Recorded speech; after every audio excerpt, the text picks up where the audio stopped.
Physical exercise atau latihan fisik merupakan salah satu pilar terapi yang penting pada pasien yang memiliki risiko mengalami penyakit kardiovaskular. Kali ini, saya, Dr.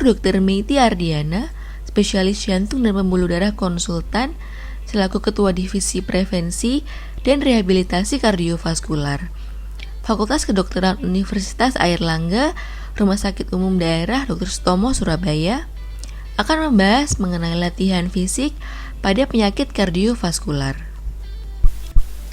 Penyakit kardiovaskular masih merupakan penyebab kematian nomor 1 pada negara-negara berkembang, meskipun upaya prevensi saat ini sudah sangat mudah diakses. Pada studi epidemiologi, adanya inaktivitas fisik diidentifikasi sebagai faktor risiko yang penting pada proses perkembangan penyakit jantung koroner. Aktivitas fisik serta latihan fisik yang terencana dan terukur merupakan salah satu upaya utama untuk menurunkan risiko kejadian penyakit jantung koroner dan juga bermanfaat untuk meningkatkan kebugaran fisik pada pasien dengan penyakit kardiovaskular. Latihan aerobik adalah suatu latihan fisik yang dilakukan dengan intensitas yang memungkinkan terjadinya metabolisme energi simpanan, terutama melalui glikolisis secara aerob. Selain jalur glikolisis, metabolisme lemak atau beta oxidation juga terjadi selama latihan aerobik. Latihan aerobik melibatkan kelompok otot besar yang berkontraksi secara dinamis dan menghasilkan peningkatan pada denyut jantung serta adanya pengeluaran energi. Beberapa contoh dari latihan aerobik antara lain berjalan, baik berjalan biasa ataupun dengan treadmill, jogging, bersepeda santai, senam aerobik, berenang, mendaki gunung atau hiking, menari atau berdansa, kickboxing, dan lain-lain. Intensitas latihan resistance biasanya ditentukan dalam satu pengulangan maksimal atau repetition maksimum. Satu repetition maksimum didefinisikan sebagai jumlah beban maksimum yang dapat diangkat seseorang melalui berbagai gerakan dengan satu pengulangan. Meskipun efek dari latihan resistance sebesar 1 RM merupakan pendekatan yang aman dan tidak ada kejadian kardiovaskular yang dilaporkan, untuk kenyamanan dan compliance biasanya disarankan melakukan 5 RM. 5 RM adalah jumlah beban maksimum yang dapat dilakukan sebanyak 5 kali, di mana 5 RM adalah refleksi dari kekuatan maksimal. Latihan resisten yang menggunakan kurang dari 20% dalam 1 RM umumnya dianggap sebagai latihan resistance aerobik. Jumlah pengulangan harus berbanding terbalik dengan intensitas pelatihan. Latihan dengan intensitas sedang 30 hingga 50% dalam 1 RM dengan 15 hingga 30 pengulangan dianggap sebagai latihan ketahanan otot atau endurance. Intensitas latihan yang lebih tinggi yaitu 50 hingga 70% dalam 1 RM dengan 8 hingga 15 pengulangan merupakan pilihan optimal untuk peningkatan kekuatan otot. Peningkatan kekuatan otot yang optimal terjadi saat melakukan latihan resistance sebanyak 2 hingga 3 kali per minggu. Pendekatan latihan resisten dibagi menjadi 2, yaitu 1. Pendekatan station, yaitu menyelesaikan semua set untuk latihan berkelompok otot tertentu sebelum pindah ke latihan kelompok otot yang lain. 2. Pendekatan sirkuit, yaitu melakukan satu set latihan kelompok otot tertentu dan kemudian berputar ke kelompok otot lain hingga rangkaian latihan lengkap per kelompok otot. 1-3 set dengan 8 hingga 15 pengulangan harus dilakukan termasuk fleksi dan ekstensi dari setiap kelompok otot. Latihan resistensi dapat berupa latihan isometrik atau panjang otot tidak berubah dan tanpa gerakan sendi, atau latihan dinamis, yaitu terjadi kontraksi dengan pengubahan panjang otot dan gerakan otot sendi. Latihan yang dapat diberikan pada pasien dengan faktor risiko kardiovaskular berupa latihan aerobik dan resistensi. Latihan aerobik sudah dikenal sejak lama memiliki efek yang lebih menguntungkan. Tetapi, studi terbaru tentang latihan resisten menunjukkan bahwa dengan melakukan latihan tersebut telah terjadi metabolisme glukosa dan trigliserida pada otot skeletal. Dapat diambil hipotesis bahwa latihan resistensi berperan pada peningkatan massa otot serta dapat mengurangi faktor risiko penyakit kardiovaskular. Dari penelitian, telah didapatkan hubungan antara latihan fisik dengan kejadian kardiovaskular dan semua penyebab kematian, dengan penurunan sebesar 20 hingga 30%. Pedoman dari ESC merekomendasikan orang dewasa yang sehat dari semua usia harus melakukan minimal 150 menit latihan intensitas sedang selama 5 hari atau 75 menit latihan intensitas berat per minggu selama 3 hari. Dengan manfaat tambahan akan diperoleh dengan menggandakan jumlahnya menjadi 300 menit intensitas sedang atau 150 menit latihan intensitas tinggi per minggu. Berikut rekomendasi rehabilitasi jantung pada pasien dengan faktor risiko kardiovaskular. Yang pertama adalah pada pasien dengan obesitas. Seseorang dengan indeks massa tubuh atau body mass index atau BMI lebih dari 30 kg per meter kuadrat atau lingkar pinggang lebih dari 94 cm pada pria dan lebih dari 80 cm untuk wanita dianggap mengalami obesitas. Pedoman dari ESC untuk seseorang yang mengalami obesitas adalah melakukan latihan endurance dengan intensitas sedang minimal selama 150 menit per minggu. Sesi latihan endurance ini harus dikombinasikan dengan sesi latihan resisten 3 kali seminggu. Latihan ini dapat menurunkan massa lemak intraabdominal, meningkatkan massa otot dan tulang, menurunkan berat badan yang disebabkan peningkatan pengeluaran energi, menurunkan tekanan darah, dan mengurangi inflamasi kronis, serta meningkatkan toleransi glukosa, sensitivitas insulin, profil lipid, dan kebugaran fisik. Selain itu, juga berpengaruh positif pada kondisi untuk menjaga berat badan jangka panjang, kondisi umum secara general, serta pengurangan kecemasan dan depresi. Menurut serangkaian Randomized Control Trial atau RCT, frekuensi latihan jenis endurance lebih dari 225 menit per minggu diperlukan untuk memaksimalkan penurunan massa lemak pada individu yang mengalami obesitas. Penilaian risiko kardiovaskular diperlukan untuk dilakukan pada individu yang obesitas dan akan melakukan latihan intensitas tinggi karena terkait penyakit penyerta lain seperti diabetes tipe 2, hipertensi, dislipidemia, dan penyakit kardiovaskular lain. Seseorang yang obesitas dengan penilaian risiko kardiovaskular normal seharusnya tidak perlu dibatasi dalam berolahraga.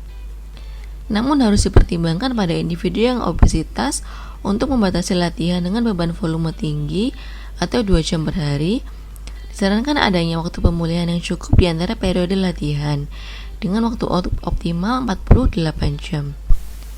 Hal ini penting untuk menjaga kebugaran fisik serta meningkatkan koordinasi otot dan neuromuskuler agar dapat melindungi dari cedera muskuloskeletal. Karena itu, latihan tanpa beban seperti bersepeda atau berenang mungkin bermanfaat. Masih belum ada bukti yang kuat bahwa latihan resisten yang dilakukan dengan benar akan meningkatkan risiko cedera muskuloskeletal. Yang kedua adalah pada pasien dengan hipertensi.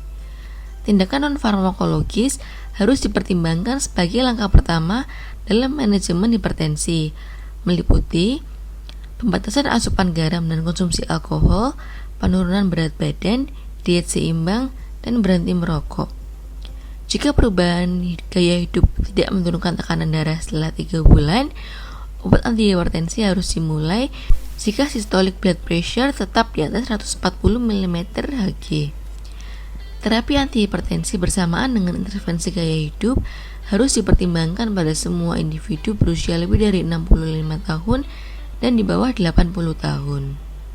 Seseorang dengan hipertensi disarankan setidaknya melakukan 30 menit latihan aerobik dinamis intensitas sedang seperti berjalan, jogging, bersepeda, atau berenang selama 5-7 hari per minggu. Intervensi olahraga tersebut dikaitkan dengan penurunan rata-rata systolic blood pressure sebesar 70 mm Hg dan diastolic blood pressure sebesar 5 mm Hg. Latihan resistance tambahan sangat efektif dalam mengurangi tekanan darah lebih lanjut dan disarankan selama 2-3 hari per minggu. Efek penurunan tekanan darah dari latihan resisten dan isometrik mungkin sebanding atau bahkan lebih besar dari latihan aerobik saja. Jika penderita hipertensi ingin melakukan latihan dengan intensitas tinggi, penilaian risiko kardiovaskular harus dilakukan untuk mengidentifikasi respon tekanan darah yang berlebihan terhadap olahraga dan risiko adanya kerusakan organ. Orang dengan gejala sugestif PJK memerlukan penilaian lebih lanjut dan optimalisasi terapi medis sebelum berpartisipasi dalam olahraga. Jika hipertensi tidak terkontrol atau tekanan darah saat istirahat lebih dari 160 mm Hg, latihan yang maksimal harus ditunda sampai tekanan darah dapat dikendalikan.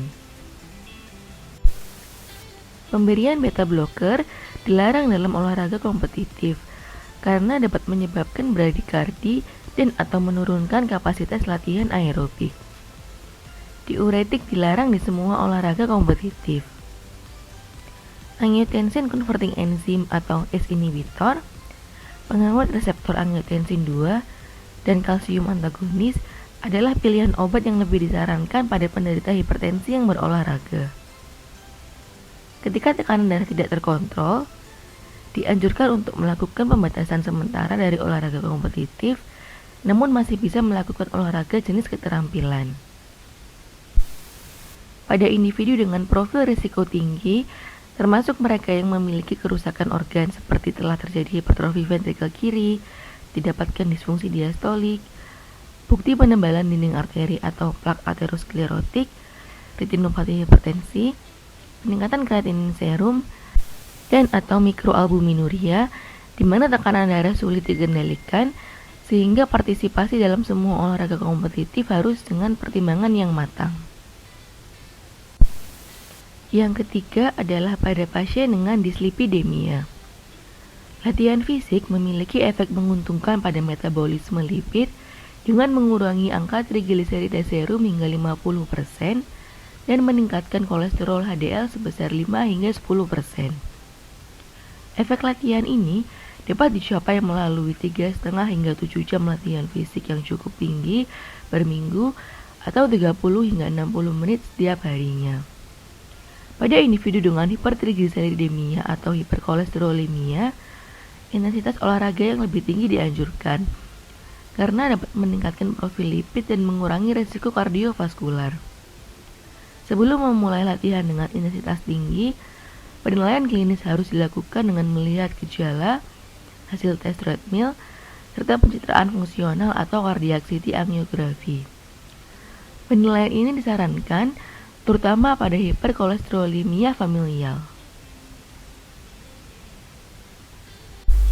Individu dengan dislipidemia harus dinilai setidaknya setiap 2 hingga 5 tahun untuk pencegahan primer dan evaluasi tahunan untuk pencegahan sekunder. Intervensi farmakologis dengan statin terbukti lebih unggul dibandingkan hanya dengan latihan dan intervensi gaya hidup saja untuk mengurangi kolesterol LDL dan memperbaiki prognosis. Statin juga terbukti bermanfaat secara klinis untuk meningkatkan kebugaran jasmani dan penurunan kejadian kardiovaskular. Yang keempat adalah pada pasien dengan diabetes mellitus. Pola hidup sedentary dengan aktivitas fisik yang rendah merupakan penyebab utama diabetes mellitus tipe 2. Risiko menjadi diabetes mellitus tipe 2 sebesar 50 hingga 80% lebih tinggi pada individu dengan aktivitas fisik yang rendah dibandingkan dengan individu yang aktif berolahraga. Diabetes juga terkait secara independen dengan percepatan penurunan kekuatan otot dan hiperglikemia, serta dapat menyebabkan berkurangnya mobilitas sendi. Olahraga juga memiliki efek menguntungkan pada tekanan darah, kontrol profil lipid, dan menyebabkan berat badan turun. Latihan aerobik pada pasien dengan diabetes mellitus tipe 2 dapat meningkatkan kontrol glikemik, mengurangi lemak visceral, dan resistensi insulin. Latihan aerobik maupun latihan resistance dapat meningkatkan adaptasi pada otot skeletal, jaringan adiposa, dan hati untuk meningkatkan respon terhadap insulin. Pada penderita pradiabetes atau sindrom metabolik, latihan aerobik dan latihan resistance dapat mencegah terjadinya diabetes. Intensitas latihan lebih penting daripada volume latihan pada penderita diabetes mellitus tipe 2. Efek peningkatan sensitivitas insulin otot diamati dengan volume latihan yang relatif rendah, sebesar 400 kilokalori per minggu pada orang dewasa yang sebelumnya sedentary, dan semakin meningkat dengan volume latihan yang lebih tinggi. Latihan aerobik dengan intensitas tinggi lebih baik daripada latihan aerobik intensitas sedang dalam mencapai efek metabolik dan peningkatan kapasitas latihan. Namun, untuk hasil jangka panjang masih belum diketahui.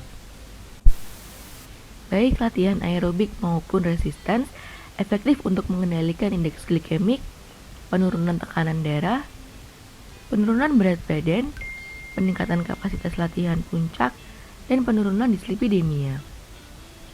Program latihan yang menggabungkan latihan aerobik dan resistance telah terbukti lebih unggul dalam kontrol glikemik.